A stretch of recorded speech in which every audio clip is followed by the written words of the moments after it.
na anak ng Diyos, nagkatawang tao. Bakit po siya ipinanganak? Ipinanganak po siya para later on siya po'y mamatay doon sa cross. Bakit kinakailangan niyang mamatay doon sa cross? Sapagkat ang sabi ng Biblia, ang kabayaran ng kasalanan ay kamatayan. Ibig sabihin, dahil tayo'y mga makasalanan, ang kabayaran niyan ay kamatayan. Ibig sabihin ng kamatayan, hindi lamang tayo mamamatay sa pisikal, kundi mayroong tinatawag ang Biblia na ikalawang kamatayan. Ito po yung dagatang may nagdiningas na apoy at asupre na siyang tinatawag na impyerno.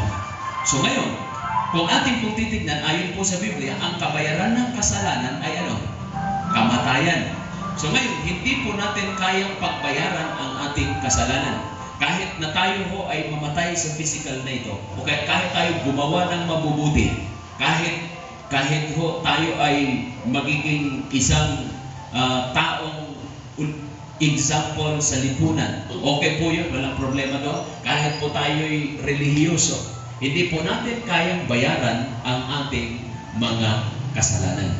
Kasi po, ang sabi ng Biblia, ang ating mga mabubuting gawa ay pawang maruming basahan lamang sa harapan ng Diyos.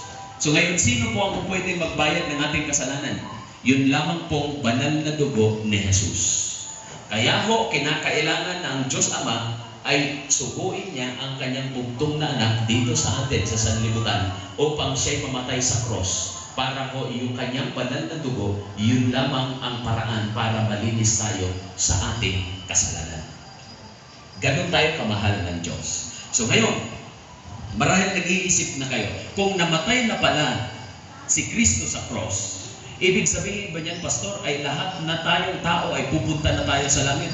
No, hindi po. Ang katotohanan po niyan ay parte po yun ng Diyos ang kanyang ginawa. God's part. Tapos na po yan. More than 2,000 years, namatay na ho si Kristo sa cross. Kaya lang, yung hinihintay po ng Diyos ay yung pong human part. Yung part po natin bilang tao.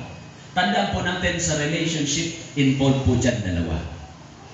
Para madugtong po yung relasyon natin na minsan pa'y naputol dahil sa kasalanan, kailangan pong magdesisyon tayo doon ho sa proposal ng Diyos na kanyang pag-ibig sa atin. Mahal tayo ng Diyos, kaya lang kailangan ang tao tanggapin niya yung pag-ibig na alok ng Diyos. Ibig sabihin nito ay nasa atin pa rin ang choice. It's your choice kung tatanggapin mo yun o hindi.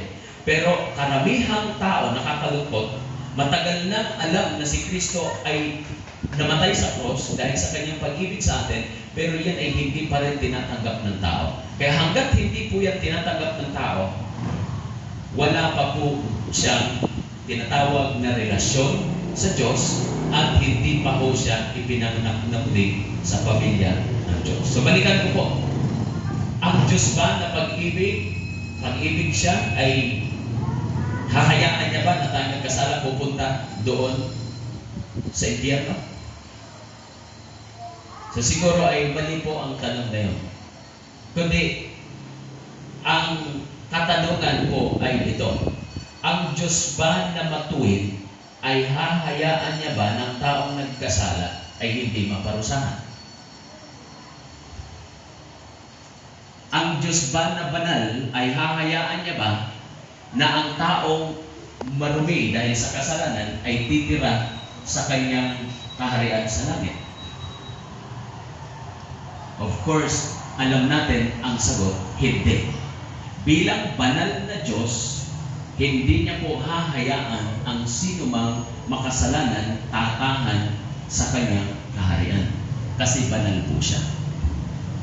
At bilang matuwid na Diyos, hindi niya hahayaan na ang sinumang nagkasala ay walang kaparusahan. Naintindihan po natin yan? Halimbawa, yung judge natin dito sa Ligaw, pag sinasabi natin matuwid na judge yan, ang sino mang kriminal, hindi niya hahayaang maglalakad lang dito pagalagala na hindi maparusahan. Matuwid na judge yun eh. So ngayon, nasaan ang justice ng Panginoon kung sinasabi natin matuwid na Diyos siya at ang mga makasalanan ay walang kaparusahan? Yun. Kaya kung maintindihan natin ngayon, mayroong mga taong pupunta sa impyerno dahil po sa pagiging matuwid na hukom ng ating Diyos. Tandaan po natin, siya po yung hukom natin na matuwid. Merong mga nagkakasala dito sa sanlibutan, nakakaligtas, nakakaiwas sa judgment. Pero pagdating mo sa ikalawang buhay, walang sino mang makasalanang makaliligtas sa atin hong matuwid na hukom. Alam niya lahat ng ating buhay. Kumbaga sa timbangan ng katarungan, ano? Yung mabuti natin nagawa ay kakaunti kaysa sa mga kasalanan nagawa natin. Sa loob ng 24 oras, nakakagawa tayo ng napakaraming kasalanan. Di ba? Sa pamagitan ng ating mga sinasabi sa ating mga bibig, sa pamagitan ng ating mga nakikita sa ating mga mata, sa pamagitan ng mga pumapasok sa ating isip, 24 hours po yan.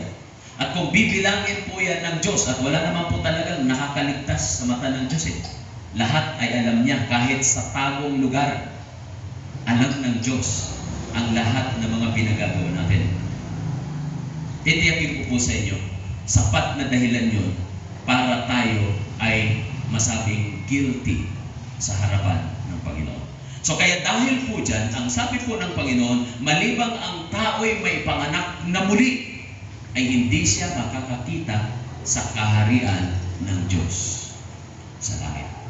So kailangan po nating maipanganak na muli. Bakit? Sapagkat kung tayo po'y maipanganak na muli, diyan na ho tatahan ang Holy Spirit.